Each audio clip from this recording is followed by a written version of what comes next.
Sangat manusiawi jika Donald Trump marah-marah karena suaranya disalib oleh Joe Biden. Kehebatan Joe Biden benar-benar terbukti. Ia pecahkan rekor suara terbanyak Pilpres Amerika Serikat, melebihi Barack Obama. Dan tak kalah penting semua itu, ternyata umat Islam di Amerika Serikat berbondong-bondong mendukung Joe Biden. Berikut ulasan lengkapnya. Hadith from the Prophet Muhammad instructs, whomever among you sees a wrong, let him change it with his hand. If he is not able, then with his tongue. If he is not able, then with his heart. So many of you are living this teaching in your own communities every day, joining your faith and your principles with the American principles that are consistent, actions that take and make life better for your families, for your neighbors, through service, advocacy work, and preaching peace. You deserve to have a president and an administration who will work with you and support you in these efforts, not try to scapegoat your communities or advance xenophobic political agenda on the back of Muslim communities.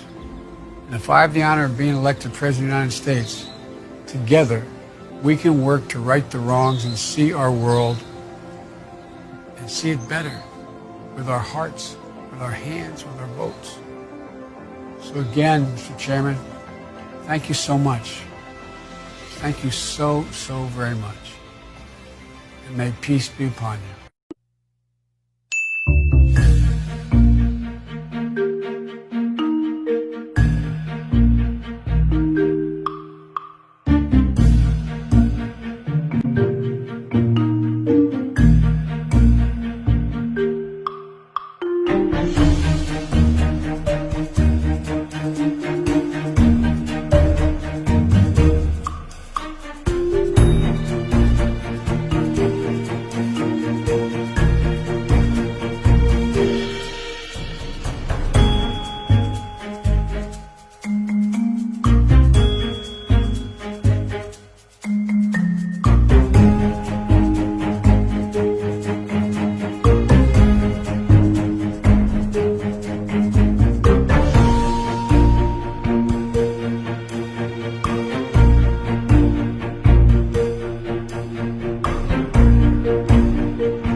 Joe Biden dari Partai Demokrat berhasil menembus rekor suara terbanyak dalam sejarah Pilpres Amerika Serikat 2020.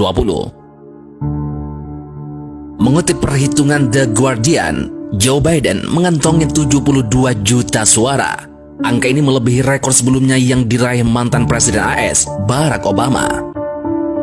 Dalam Pilpres 2008, Obama mengumpulkan 69 juta suara dengan jumlah penduduk saat itu berkisar di angka 304,1 juta menurut data sensus Amerika Serikat.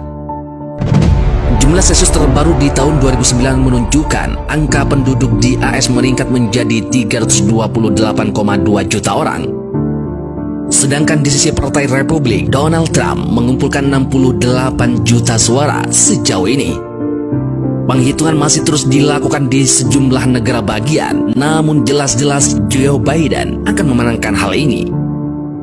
Penghitungan sementara Pilpres sendiri masih mengunggulkan Biden dengan 264 suara elektoral, meninggalkan Donald Trump dengan 214 suara elektoral.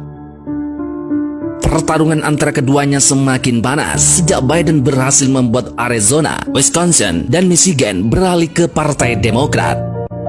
Hal ini peran umat Islam di Amerika Serikat begitu besar. 69% Muslim AS memilih Joe Biden.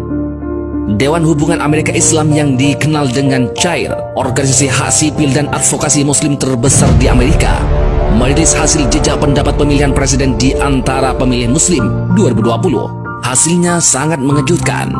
Dari 84% yang memutuskan memilih, 69% memilih mantan wakil presiden Joe Biden dan hanya 17% untuk Presiden Donald Trump.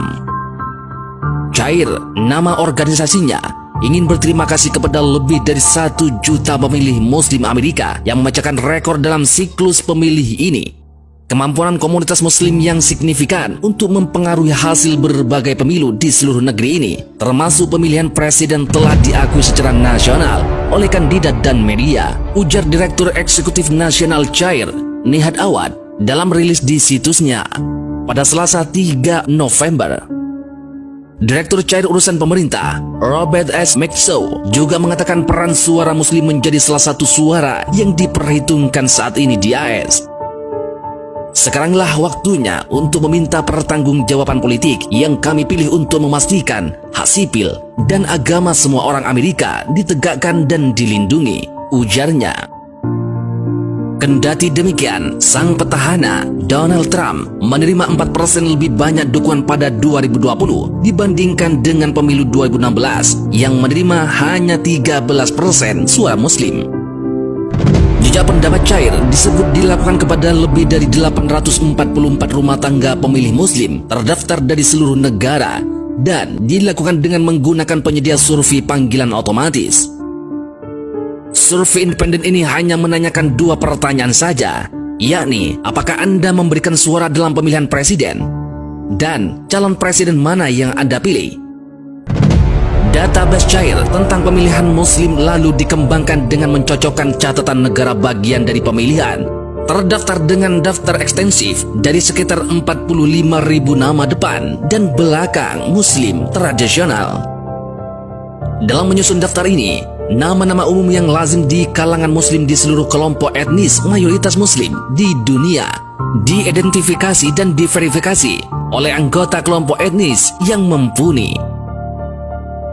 Meskipun ini adalah daftar terbesar yang dihimpun hingga saat ini, kumpulan pemilih Muslim ini tidak termasuk Muslim dengan nama yang tidak umum atau mereka yang tidak memiliki nama Muslim tradisional. Juga dikecualikan adalah Muslim dengan nama yang juga umum di komunitas lain seperti Sarah atau Adam. CHAIR didirikan pada 1994. Misinya adalah meningkatkan pemahaman tentang Islam, melindungi hak-hak sipil, mempromosikan keadilan, dan memperdayakan Muslim Amerika Serikat. Salah satu yang memikat hati umat Islam di Amerika Serikat untuk menjatuhkan pilihannya kepada Joe Biden adalah ingin agama Islam jadi mata pelajaran di sekolah Amerika Serikat.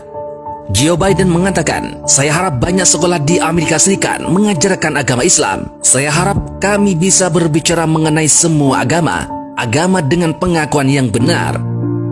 Tidak hanya itu, Joe Biden juga menjanjikan posisi di pemerintahan AS bagi umat Islam. Joe Biden mengatakan, Anda Muslim berhak memiliki presiden yang bekerja sama dengan Anda dalam upaya bukan mengambing hitamkan Anda. Jika saya dapat kehormatan terpilih sebagai presiden Amerika Serikat, kita akan bekerja sama untuk melihat hal yang lebih baik dengan hati kita, dengan tangan kita, dengan suara kita. Dan juga salah satu motivasi terbesar umat Muslim di Amerika Serikat adalah Joe Biden mengakhiri larangan masuk warga dari negara mayoritas Islam.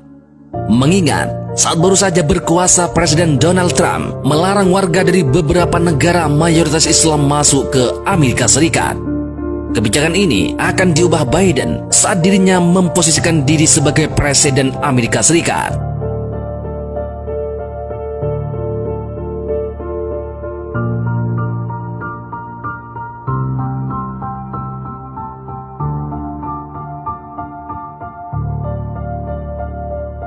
Joe Biden juga menegaskan dan mengatakan, saya akan menghentikan ketidaksetaraan yang mematikan dalam perawatan kesehatan, pendidikan, dan kesempatan yang telah diperbesar dalam krisis ini. Dan sama-sama, kita akan membangun kembali sistem peradilan pidana yang didasarkan pada penebusan, bukan retribusi. Kita tidak bisa mengizinkan Trump. Selama 4 tahun ke depan, komunitas Muslim Amerika harus bersatu untuk mendukung dan memastikan suara kalian terwakili.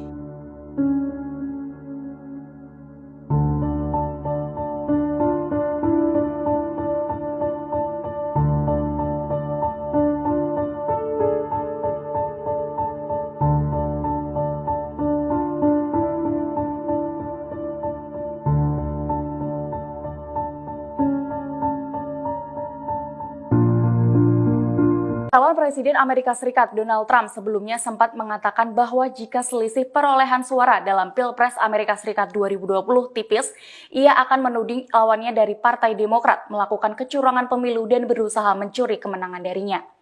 Setiap gugatan hukum harus melalui pengadilan negara bagian terlebih dahulu sebelum diteruskan ke Mahkamah Agung. Artinya, hasil pemilihan Presiden Amerika Serikat 2020 berpotensi perlu waktu berhari-hari untuk diketahui. Karena itu, lamanya ketidakpastian hasil bisa menimbulkan keresahan dalam bentuk protes dan bentrokan. Pada Rabu 4 November 2020 dini hari, kendati jutaan surat suara yang belum sah selesai dihitung, ia mengumumkan kemenangan sebelum waktunya. Tanpa bekal bukti apapun, ia melanjutkan dengan klaim bahwa telah terjadi kecurangan pemilu. Para pendukung Demokrat dan bahkan beberapa pendukung sang presiden segera merespons. Saingan Trump dari Partai Demokrat, Joe Biden, mengatakan pemilu belum berakhir sampai setiap surat suara dihitung. Manajer kampanye Biden, Jen O'Malley Dillon, menyebutkan pernyataan Trump keterlaluan, belum pernah terjadi dan tidak benar. Bahkan beberapa pendukung Partai Trump sendiri, Partai Republik, menyuarakan kekhawatirannya. Mantan Senator Republik Pennsylvania, Rick Santorum, mengatakan ia sangat terganggu dengan komentar Trump yang menggunakan kata penipuan itu salah. Setelah Trump berbicara, Wakil Presiden Mike Pence mencoba menghaluskan ucapannya, menolak untuk mendeklarasikan kemenangan dan menegaskan bahwa semua suara yang diberikan secara sah akan dihitung. Persaingan ketat kini mengerucut pada segelintir negara bagian yakni Arizona, Wisconsin, Michigan, Pennsylvania, dan Georgia. Bahkan saat hari pemilihan hampir berakhir, ada bentrokan dan ketegangan dalam proses yang diadakan di beberapa negara bagian, termasuk di depan Gedung Putih. I appreciate it very much, and I want to thank the American people for their tremendous support. Millions and millions of people voted for us tonight, and a very sad group of people is trying to disenfranchise that group of people, and we won't stand for it. We will not stand for it. I want to thank the First Lady, my entire family, and Vice President Pence, Mrs. Pence, for being with us all through this. And we were getting ready for a big celebration. We were winning everything, and all of a sudden it was just called off. The results tonight have been phenomenal, and we are getting ready. I mean, literally, we were just all set to